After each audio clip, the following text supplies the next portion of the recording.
Hi guys, on today's video I'm going to show you how to add a pull cord onto your back door so you can open it from the inside. Because on the caddy vans and maybe some other vans, you can't open the back door from the inside, you can only open it from the outside. So today I'm going to show you how to add a lanyard just about here, which you can pull and then the door open from the inside. So guys, to do this you need something to open the door with, which we've gone for this lanyard, so I think it will match the white quite nice. You're going to need 2 cable ties and also some cable cutters. So the first step is you want to take this panel off so you can get to the internals of the door.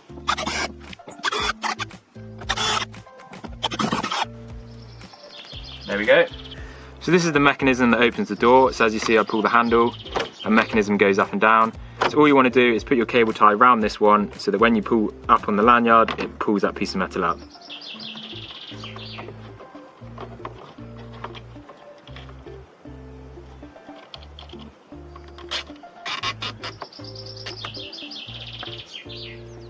So you want to get your second cable tie, and this just makes a loop so you can attach a lanyard to it, right there.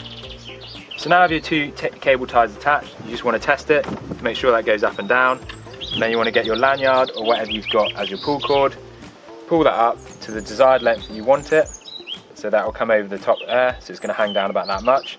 So if that's too long, you can obviously just tighten this cable tie just to make it a little bit shorter. So now you've got the cable ties to the desired length, you just want to cut off the excess.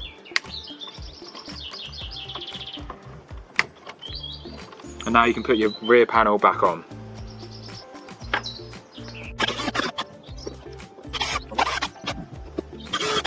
So that's the lanyard attached. So as you see, it opens from the inside. It's really simple like that.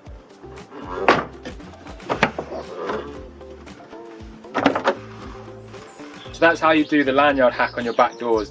It's so much better than obviously getting out, walking around, especially if the ground's wet or you've been for a surf, and it's really good for camping. So like always, hit that subscribe button, it's helped you out, and we'll see you in the next video.